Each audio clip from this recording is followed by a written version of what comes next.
देख रहे हैं स्टार न्यूज प्लस। आपके साथ हूं प्रीता चौहान। आइए अब हम आपको दिखाते हैं आज की बड़ी खबरें। आप बने रहे स्टार न्यूज प्लस पर मेरे साथ।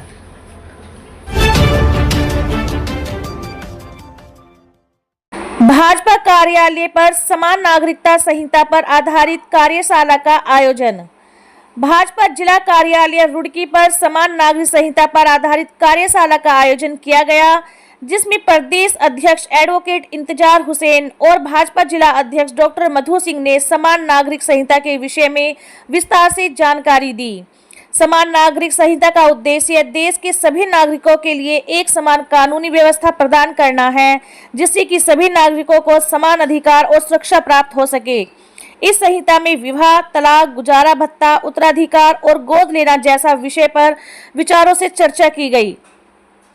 डॉक्टर मधु सिंह ने कहा कि समान नागरिक संहिता का उद्देश्य देश के सभी नागरिकों को समान अधिकार और सुरक्षा प्रदान करना है।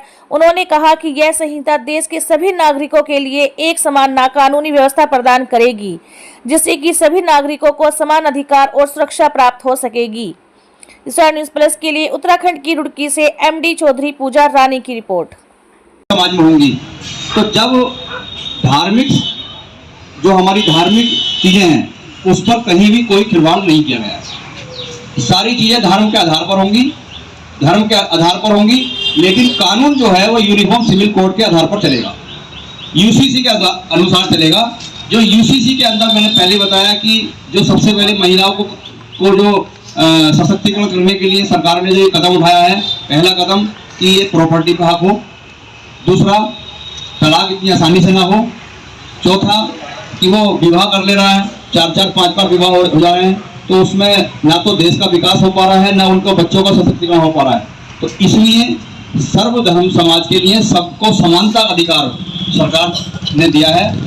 और इसकी जो भ्रांतियां हैं हम लोग स्तर पर जाकर के अगर ये बताएंगे तो शायद इस लोगों के समझ में आएगी। एक बेटी है और बेटी का जब विवाह हो गया तो उसका माता पिता की प्रॉपर्टी से कोई लेना देना नहीं है, लेकिन वो विवाह होने के बाद फिर वो ससुराल चली गई तो उसको वहां भी कुछ हक नहीं मिल रहा। अब यूसीसी लागू होने के बाद कम से कम इतना तो होगा कि उसको वहां पर भी हक मिलेगा और यहाँ पर भी हक मिलेगा, यानी वो मैके में भी उसे वो मिलेगा या ससुराल में भी उसे प्रॉपर्टी का हक मिलेगा। तो आप बताइए गलत या सही है? तो हम देश के अंदर समानता और समरसता। मैं बहुत छोटी बात कहना चाहूंगी कि हो सकता है यूसीसी कानून से पुरुषों के अधिकार का कुछ हनन हुआ हो, लेकिन उस जगह आप अपनी बहन और बेटी को रखकर देखिए कि आपकी बहन और बेटी के साथ जब अन्याय होता है तो दर की ठोकरें भाई और बाप ही खाते हैं। आज हम आदरणीय पुष्कर सिंह धामी अपने प्रदेश के मुख्यमंत्री, जिन्होंने पूरे देश में सबसे पहले ये यूसीसी कानून लगाया है, हम उनके बहुत बहुत आभारी और धन्यवाद व्यक्त करते हैं कि उन्होंने आम जनता की बहन बेटियों के लिए एक ही सुरक्षा कानून बनाया है। मैं आपको बता दूं कि तलाक पर जब मोदी जी ने ये कानून बनाया था तो विरोध भी बहुत हुआ।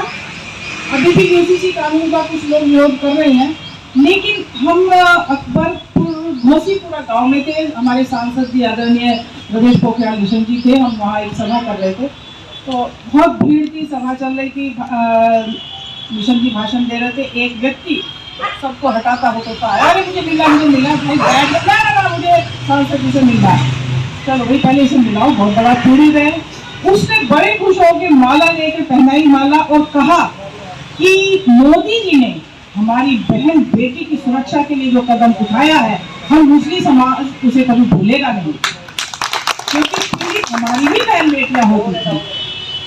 तो यूसीसी कानून के बारे में विस्तृत जानकारी आपको मिली है। मेरा आपसे आग्रह है कि आप इसे, अगर आपके समाज का कोई व्यक्ति इसका विरोध करता है तो जो जानकारी आज आपने ली है आप उसे विस्तार से इस तरह समझाएं कि भाई विरोध करने से पहले मुझे इसकी कमियां और गलती बता। वो अगर आपको कमी और गलती बताएगा तो आपने समझा है, आप भी उसे उसी तरह समझाएं, क्योंकि अज्ञानता, अनभिज्ञता मूर्खता का सबसे बड़ा कारण होता है, जिसे हर चीज जानकारी देना चाह रहे थे, वो बताएं। यूसीसी के बारे में अध्यक्ष जी, हमारे प्रदेश अध्यक्ष जी बताने के लिए आए थे, उन्होंने बहुत अच्छा बताया हमें, लेकिन उसमें कुछ भ्रमित करने का वो हो रहा काम कि कितनी भी शादी कर ले मुस्लिम समाज, ऐसा नहीं है। मुस्लिम समाज हो या हिंदू समाज हो, कोई भी समाज हो, शादी एक ही है सबके यहाँ। लेकिन मसला ये है कि कोई किसी महिला का उत्पीड़न हो रहा, उसका कोई विधवा हो गई या इसका पति मर जाए, जैसे गरीब हो, तो उसको रखने के लिए अपनी जोजियत वो इस्लाम में एक वो दी गई कि भाई उसका कोई जैसा कह दे उसका सम्मान किया गया एक तरीके से, पाल पोषण हो जाएगा। आपकी हैसियत है तो पहली बीवी से इजाज़त लेनी पड़ेगी इसके लिए। ऐसे नहीं है कि भाई कितनी शादी कर लो इस्लाम की, जैसा हमारे अध्यक्ष कह रहे थे, इसलिए मैंने बोला। और जो बता रहे थे, और दूसरा सवाल क्या था? पर्सनल लॉ बोर्ड में कह रहे हैं कि अधिकार न मिलने चाहिए, वो तो पहले। हाँ, वो तो बहुत सही हुआ, उसके जो हुआ वो तो बढ़िया। धन्यवाद करते हैं। ये तो देखो जैसे अधिकार तो जो है जी, पहले इस्लाम धर्म में लड़की को पहले अधिकार मिलता था, लेकिन पहले 25% मिलता था, बराबर का अधिकार दे दिया।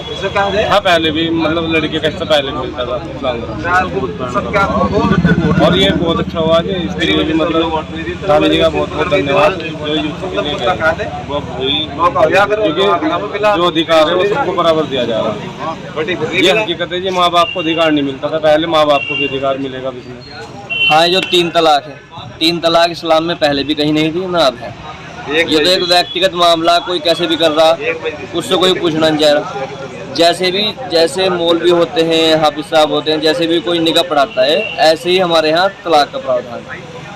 जो दो एक बीवी नहीं आपस में रहना चाह रहे तो आपस में तलाक लेना चाह रहे, वो तो कह रहे फोन में भी तलाक दे देते हैं लोग। नहीं ऐसा कोई नहीं है, लेकिन वो तो कोई कुछ भी कर रहा है, उसका कोई एक व्यक्तिगत मामला, लेकिन इस्लाम में इसका कोई महत्व नहीं है। मसला यही है कि तो दुनिया में पता नहीं क्या हो रहा है, ठीक, लेकिन इस्लाम में इसका कोई महत्व नहीं है।